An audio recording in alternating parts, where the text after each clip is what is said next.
Hello everyone, how are you all? I hope you all are good and doing your work properly. So students, as you all know, this is second part of second lesson in geography for class 6th, which name is globe, latitudes and longitudes. तो students, अगर आपने अभी तक मेरे channel को subscribe नहीं किया है तो प्लीज कर दें और बेल आइकन को भी प्रेस कर दें so that you can get new updates on time. And one more thing students, video को कंप्लीट देखें और कमेंट बॉक्स में कमेंट भी जरूर करें ताकि आपको जरूर करें कि आपको सभी क्लियर हो गया. Let's start our chapter. तो students, in this video we will read book page number 12 and on this page there is heat zones of the earth, यानी अर्थ के हीट जोन्स के बारे में हम रीड करेंगे. यहाँ हीट जोन्स मतलब कि अर्थ के कौन से पार्ट पर ज्यादा गर्मी है, कौन से पार्ट पर ठंड है, तो वो क्यों है, ये सब अब हम यहाँ रीड करेंगे. The midday sun is exactly overhead at least once a year on all latitudes in between the Tropic of Cancer and the Tropic of Capricorn. तो स्टूडेंट्स ये कह रहे हैं कि ट्रॉपिक ऑफ कैंसर और ट्रॉपिक ऑफ कैप्रिकॉर्न के बीच वाले area में जो सूरज है वो साल में एक बार दोपहर में बिल्कुल सिर के ऊपर होता है.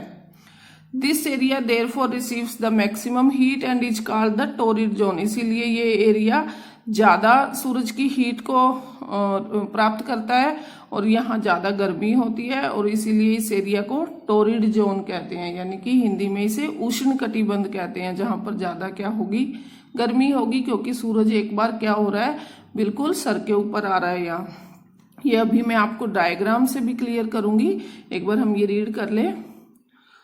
The midday sun never shines overhead on any latitude beyond the Tropic of Cancer and the Tropic of Capricorn.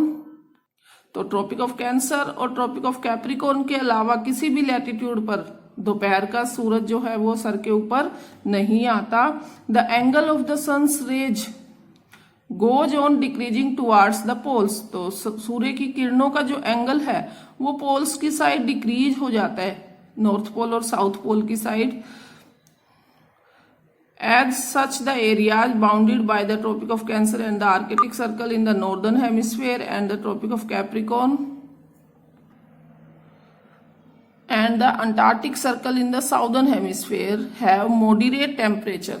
अब स्टूडेंट्स ये कह रहे हैं कि नॉर्थ में ट्रॉपिक ऑफ कैंसर से लेकर आर्कटिक सर्कल तक जो नॉर्दर्न हेमिस्फेयर में जितना एरिया है वहां पर, और साउथ की साइड ट्रॉपिक ऑफ कैप्रिकॉर्न से लेकर अंटार्कटिक सर्कल तक जितना भी एरिया है साउदर्न हेमिस्फेयर का, वहां पर टेम्परेचर जो है वो मॉडरेट रहता है. मॉडरेट मतलब ना तो ज्यादा गर्मी और ना ही ज्यादा सर्दी. तो these are therefore called temperate zone. तो ये जो एरिया है इसलिए ये क्या कहलाता है, टेम्परेट जोन्स कहलाता है. ये area lying between the Arctic Circle and the North Pole in the northern hemisphere and the Antarctic Circle and the South Pole in the southern hemisphere are very cold. तो यहाँ बताया जा रहा है students कि वो एरिया जो कि आर्कटिक सर्कल और नॉर्थ पोल के बीच में आता है वो नॉर्दर्न हेमिस्फेयर में एंड अंटार्कटिक सर्कल से लेकर साउथ पोल तक जो एरिया है साउदर्न हेमिस्फेयर में वो बहुत ही क्या है, ठंडा है. It is because here the sun does not rise much above the horizon, therefore the rays are always slanting and provide less heat. These are therefore called freeze zones, very cold. यानी कि यहाँ पर सूरज की जो किरणें हैं वो हमेशा स्लैंटिंग होती है, तिरछी होती है, जिसकी वजह से यहाँ पूरी हीट नहीं पहुंच पाती सूरज की. और ये जो एरिया है ये हमेशा बर्फ से ढके रहते हैं, यहाँ बिल्कुल ये फ्रीज होता है, इसीलिए यहाँ वेरी कोल्ड बोला गया है. तो अब हम इसे थोड़ा डायग्राम से समझते हैं स्टूडेंट्स. मुझे पता है ये कुछ ही बच्चों को अच्छे से समझ आया होगा, बट डायग्राम से आप इसे क्लियरली समझ जाओगे. तो ये देखिए स्टूडेंट्स, अभी तक हमने जो रीड किया वो अब हम इस डायग्राम से अच्छे से रीड करेंगे कि क्या रीड किया हमने अभी. हमने अभी किया कि suppose this is our earth, ये हमारी अर्थ है. हमने पिछली वीडियो में देखा था कि इक्वाटर क्या कर रही है, अर्थ को 2 पार्ट्स में डिवाइड कर रही है और नॉर्थ की साइड जो पार्ट है वो नॉर्दर्न हेमिस्फेयर है और साउथ की साइड जो पार्ट है वो साउदर्न हेमिस्फेयर है. और जो लास्ट पॉइंट है हमारा, जैसे ये साउथ पोल है और इधर ऊपर की साइड जो लास्ट पॉइंट है ये नॉर्थ पोल है। अब ये सन है, सन हमेशा ईस्ट डायरेक्शन में होता है, आपको पता होगा। ये ईस्ट डायरेक्शन है हमारी और इधर वेस्ट डायरेक्शन है। ओके, अब हमने देखा कि टोरिड जोन को जब मैंने बुक में अभी रीड किया था तो हमने बताया कि टोरिड जोन वाले एरिया में, यानी इक्वाटर से लेकर ट्रॉपिक ऑफ कैंसर के बीच वाला एरिया, यानी ये सारा एरिया, और इक्वाटर से लेकर ट्रॉपिक ऑफ कैप्रिकॉर्न के बीच वाला एरिया, यानी ये वाला एरिया, यहाँ पर सूरज की किरणें बिल्कुल सीधी होती है। ये देखो, हमने अभी रीड किया था कि यहाँ साल में एक बार सूरज जो है बिल्कुल सिर के ऊपर होता है, तो यानी कि यहाँ सूरज की किरणें सीधी आ रही है। सीधी आने की वजह से यहाँ सूरज की हीट जो है वो भी क्या होगी, बहुत ज्यादा होगी। तो यहाँ इन दोनों एरिया में क्या होगी, बहुत ज्यादा गर्मी होगी, इसीलिए इस एरिया का नाम टोरिड जोन है। इधर भी इसको हम टोरिड जोन बोलेंगे और इधर भी, क्लियर, साउथ की साइड भी एंड नॉर्थ की साइड भी। इसके बाद हमने बात की कि ट्रॉपिक ऑफ कैंसर से लेकर और फ्रीज्ड जोन के बीच का एरिया, यानी कि ये वाला एरिया, ये सारा एरिया, ये भी। अब ये जो एरिया है यहाँ, और ये तो नॉर्थ में था, अब साउथ में भी ऐसे ही, साउथ में ये वाला, ये सारा एरिया, यानी कि ट्रॉपिक ऑफ कैप्रिकॉर्न और फ्रीज्ड जोन के बीच का जो एरिया है, यहाँ पर सूरज की किरणें देखो स्टूडेंट्स, ये देखो, ये स्लैंट हो गई, थोड़ी सी क्या हो गई, तिरछी हो गई, हल्की सी, यहाँ भी हल्की सी तिरछी होने की वजह से यहाँ सूरज की इतनी गर्मी नहीं जाती जितनी कि यहाँ टोरिड जोन पर जा रही थी, यानी कि यहाँ थोड़ी क्या हो गई, कम हो गई। तो इसलिए यहाँ मॉडरेट टेम्परेचर हो गया, मतलब ना तो ज्यादा गर्मी और ना ही ज्यादा सर्दी। तो इसीलिए इस एरिया को बोला जा रहा है north temperate zone and south temperate zone. फिर इसके बाद बात आती है हमारी फ्रीज्ड जोन की। फ्रीज्ड जोन, ये देखो, यानी कि फ्रीज्ड जोन से लेकर नॉर्थ पोल तक, यहाँ तक नॉर्थ में और साउथ में भी फ्रीज्ड जोन से लेकर साउथ पोल तक, मतलब यहाँ तक पूरा ये जो एरिया है हमारा, ये वाला, इधर से ये वाला एरिया, यहाँ देखो स्टूडेंट, सूरज की जो रेज है ये बिल्कुल ही स्लैंट हो गई, मतलब बिल्कुल ही तिरछी हो गई, मतलब कि यहाँ तो सूरज की हीट पूरी पहुंच ही नहीं पाती, पूरी क्या, इवन बहुत ही मैं कहूंगी कम जाती है, कि जहां पर सूरज की गर्माश तो होती ही नहीं। तो इसीलिए ये एरिया क्या है, फ्रीज्ड है, ये फ्रीज्ड जोन है, मतलब यहाँ पूरा साल बर्फ रहती है। यहाँ आर्कटिक सर्कल है और आर्कटिक नीचे अंटार्कटिक सर्कल है। आप मैप में देखना स्टूडेंट्स, कभी मैप में आर्कटिक सर्कल और अंटार्कटिक सर्कल का जो एरिया है वो व्हाइट दिखाया जाता है, क्योंकि वहां पर क्या होती है, बर्फ होती है। तो स्टूडेंट्स, आई होप आपको इस डायग्राम से क्लियर हुआ होगा कि हमने अभी क्या रीड किया और किस एरिया में गर्मी है, तो वो गर्मी क्यों है, क्योंकि गर्मी इसलिए वहां सूरज की किरणें डायरेक्ट जा रही है, और जहां पर स्लैंट हो रही है थोड़ी, वहां पर सूरज की गर्मी का इतना इफेक्ट नहीं होता, टेम्परेचर मॉडरेट होता है। तो हमारा जो रहन सहन है, खाना पीना है, या हमारी जो क्रॉप्स है स्टूडेंट्स, फसल है, वो सब हमारे टेम्परेचर पर डिपेंड होती है। तो इसीलिए मैंने आपको ये डायग्राम के अकॉर्डिंग बताया। तो अब आगे देखते हैं स्टूडेंट्स, आगे क्या दिया है। आगे है व्हाट आर लॉन्गिट्यूड्स, कि लॉन्गिट्यूड्स क्या होते हैं, हिंदी में इन्हें देशांतर कहते हैं। लैटिट्यूड्स को हिंदी में अक्षांश कहते हैं और लॉन्गिट्यूड को देशांतर कहते हैं।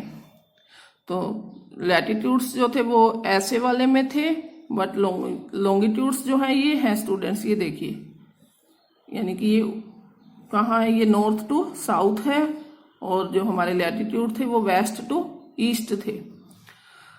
To fix the position of a place it is necessary to know something more than the latitude of that place, यानी कि किसी भी स्थान की स्थिति को बताने के लिए सिर्फ लैटिट्यूड ही नहीं स्टूडेंट्स, इसके अलावा हमें और भी जानकारी चाहिए। You can see for example, एक एग्जाम्पल इसने दिया है, द टोंगा आइलैंड्स जो पैसिफिक ओशियन में है, एंड मोट्रिस आइलैंड जो कि इंडियन ओशियन में है, are situated on the same latitude. ये दोनों ही सेम लैटिट्यूड पर सिचुएटेड है, मतलब एक ही लैटिट्यूड पर ये दोनों है। और now in order to locate them previously we must find out how far east or west these places are from a given line to reference running from the north pole to the south pole।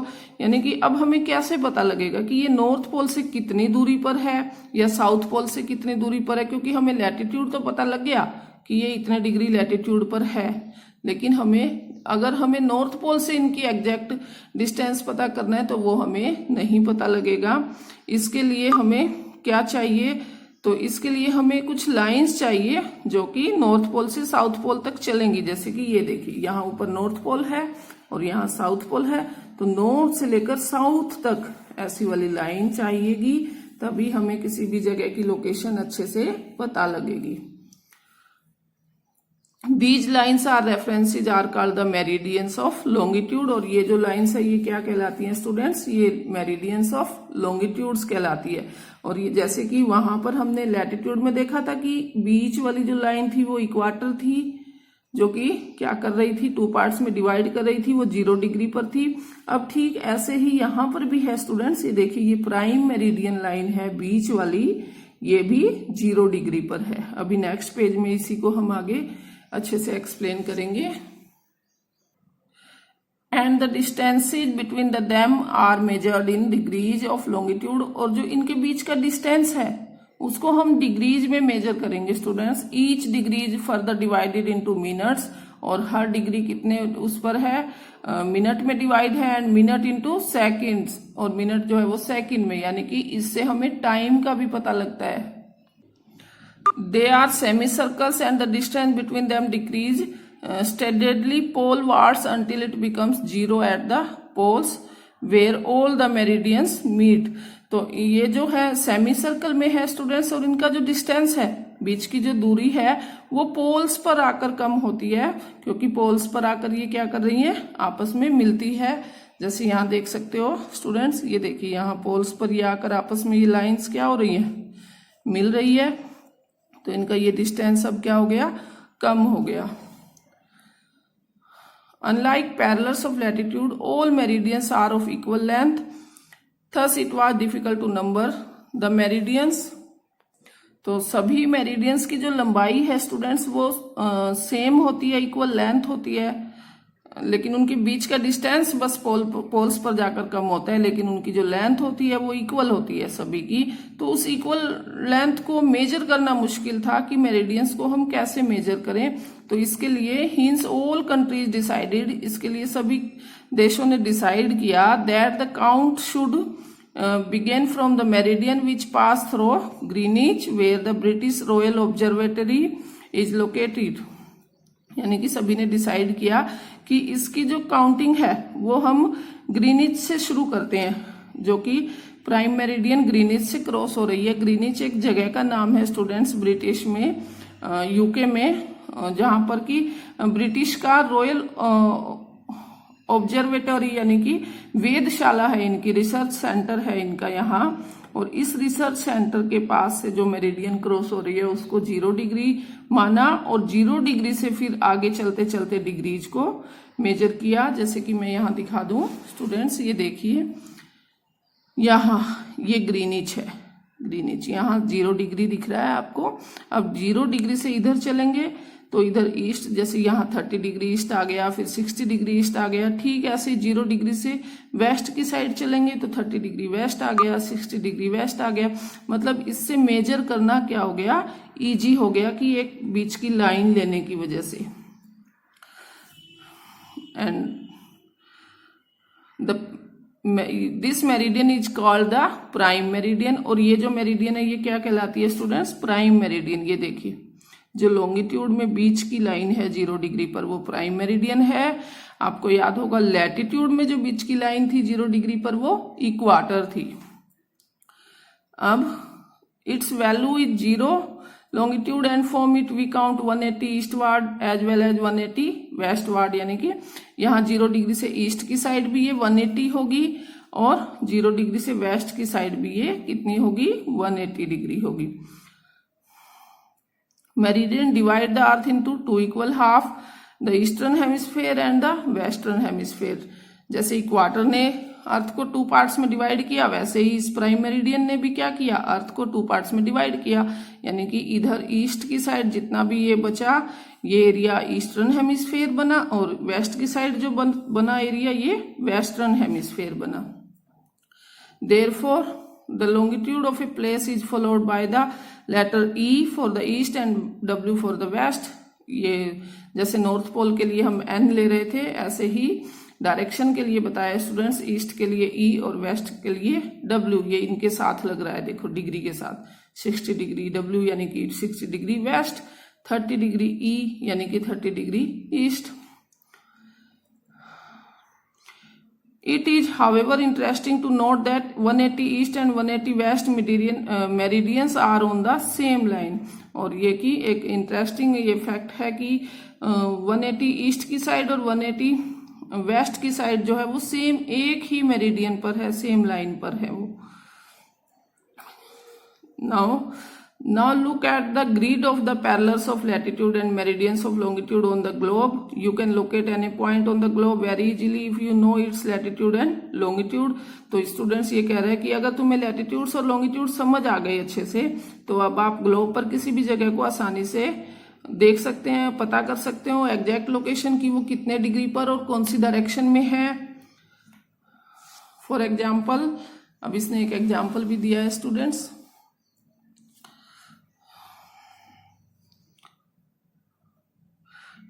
Dubri in Assam is situated at 26 north latitude and 90 east longitude. Find out the point where their 2 lines cut each other. That point will be the location of Dubri। यानी कि डुबरी का इसने दे दिया कि हम globe में देख सकते हैं कि 20 डिग्री नॉर्थ किधर है, फिर 20 डिग्री ईस्ट किधर है, और जहां पर ये दोनों लाइन आपस में कट करती होंगी वहीं पर क्या होगा, डुबरी होगा। To understand this clearly draw equidistant vertical and horizontal lines on a paper. यानी कि ये देखिए स्टूडेंट्स कि इसको और अच्छे से समझने के लिए हमें वर्टिकल एंड हॉरिजॉन्टल लाइन जो है ड्रा कर सकते हैं एक पेपर पर। Label the vertical rows with number and horizontal rows with letter. यानी कि जो वर्टिकल लाइंस है वो हम नंबर से, जैसे ये है 1 2 3 4, और जो हॉरिजॉन्टल लाइन है वो लेटर्स में, जैसे कि ABCDE ये कर सकते हैं। उसके बाद draw some small circles randomly on points where these horizontal and vertical lines intersect each other। यानी कि कुछ पॉइंट्स को नोटिस करो जो कि जहां पर ये लाइन आपस में एक दूसरे को काटती हो। जैसे कि यहां देखो स्टूडेंट्स, ABCE एंड D ये आपस में यहां क्या कर रही हैं, एक दूसरे को काट रही है, इंटरसेक्ट कर रही है। Name the small circle as ABCD and E, और इन सर्कल के नाम दे दो। ये यहाँ राइट है। Let vertical lines represent east longitude and horizontal lines as north latitude. तो जो वर्टिकल लाइंस है स्टूडेंट्स वो ईस्ट डायरेक्शन की ओर होंगी, और जो हॉरिजॉन्टल लाइंस है वो नॉर्थ लैटिट्यूड होंगे। Now you will see that circle A is located on B and latitude and 1E longitude. Find out the location of other circles। तो इस तरीके से हमें किसी भी जगह की ग्लोब में हम इस तरीके से ही पता करते हैं स्टूडेंट्स। ये ग्लोब में अच्छे से समझ आता है। कभी अगर आपके पास ग्लोब है तो आप उसमें ट्राई जरूर कीजिएगा, या फिर आप स्कूल में देख सकते हो ग्लोब पर कि एग्जैक्ट लोकेशन कैसे बनती है किसी भी जगह की।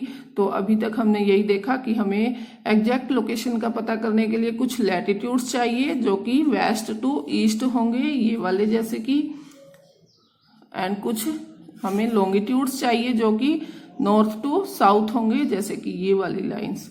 और इन्हीं से ही हम किसी भी जगह की एग्जैक्ट लोकेशन का क्या कर सकते हैं, पता कर सकते हैं। आई होप आपको ये समझ आ गया होगा।